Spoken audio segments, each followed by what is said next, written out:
کچھ سال پہلے بہت ٹرینڈنگ یہ معاملہ چل رہا تھا کہ میں پوچھنا مناسب نہیں سمجھتا ہوں، لیکن میں پھر بھی پوچھ رہا ہوں آپ سے اگر اجازت ہو تو، آپ جیل کیوں گئے تھے؟ یہ بہت سے لوگوں میں وہم ہے کہ آخر کس وجہ سے جیل گئے تھے. بہت سے لوگ الزامات پہ لگائے تھے، بہت ساری چیزیں سامنے آئی بھی نہیں تھی، لیکن لوگوں نے جو ہے اس کو ہائی لائٹ کیا تھا. تو آپ ان کی وجاہت کرتے کہ آپ کس وجہ سے جیل گئے تھے. بہت پرانا ایک شعر ہے، جی.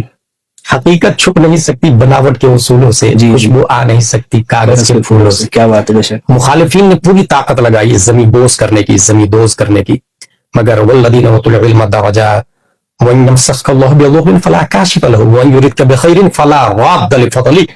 اللہ خیر کا ارادہ فرمائے تو کوئی اسے ختم نہیں کر سکتا ہے. بالکل. بے شک. ہم جو یہ جیل گئے تھے اس کی سب سے بنیادی وجہ ہے سنت رسول صلی اللہ تعالی علیہ وسلم پر عمل کرنا، یعنی دوسری شادی. دوسری شادی. 4 شادی کی اجازت ہے. جی بالکل. کئی ملکوں نے دوسری شادی پر پابندی لگا دی. جی جی بالکل.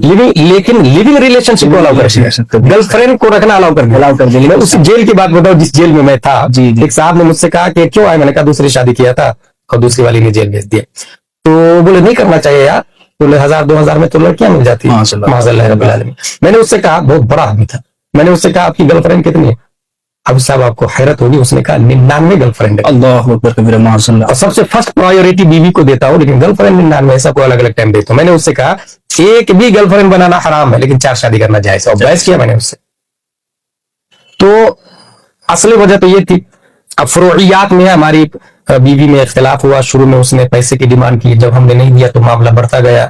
پھر وہ سوسائڈ کرنے کے لیے گئی. تو مجھے لگا کہ میری وجہ سے اگر بچے کے، میری بیوی پریگننٹ بھی تھی، میری وجہ سے اگر میری بیوی اور میرا بچہ مر جائیں گے تو اس کا ذمہ دار میں ہوں گا. اس سے اچھا یہ ہے کہ اس کو میں کے چھوڑ دیتا ہوں. میں کے چھوڑا، اس نے اٹھا کے بولی لانے کے لیے میں لایا نہیں، اس نے اٹھا کے کیس کر دیا. اس وجہ سے کیس بہت بھیانک 376 دھارا لگا دی اس نے، کیونکہ 376 کے بغیر پولیس اٹھاتی نہیں. میاں بیوی کے جھگڑا میں پولیس تھوڑی آ جاتی. جب یہ ہمارے سمجھ میں نہیں آ رہی کہ وہ آپ کی بیوی ہیں تو 376 کیسے ہو جائے گی؟ اس لیے کہ بیوی آپ کو پروف کرنا پڑے گا کورٹ میں، اور ہم نے شریعت کے حساب سے نکاح کیا تھا، اور شریعت میں ایجاب و قبول 2 گواہ کے سامنے ہو اتنا کافی ہے. تو ہم نے کاغذ پہ لکھا پڑھی کی تھی، اور وہ کاغذ تو میری بیوی کے پاس تھا. ٹھیک ہے، تو انہوں نے آپ کو کاغذ نہیں دیا. جو گواہ تھے 2 اس کا بھی نام ڈال دیا اکیوزڈ میں.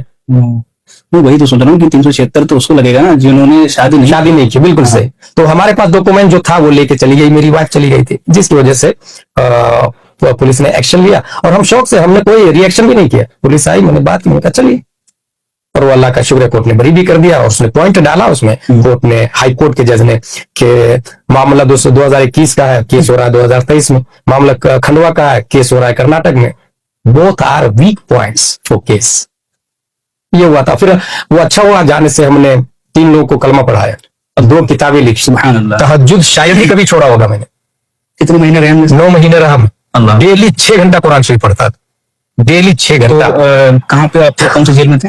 کرناٹک کا جیل میں. ڈیلی 6 گھنٹہ پڑھتا تھا، لوگوں کو مسائل بتاتا تھا، لوگوں کو تعمیر ادب پڑھایا، انوار شریعت پڑھایا. اچھا وہاں بھی بحث چالو تھی، وہاں بھی مسئلہ کے اعلیٰ حضرت کی خاطر ڈیبیٹ کرتا تھا. کیا بات ہے. ایک کلام بھی لکھا تھا گلزار میاں کی شان میں. ماشاءاللہ.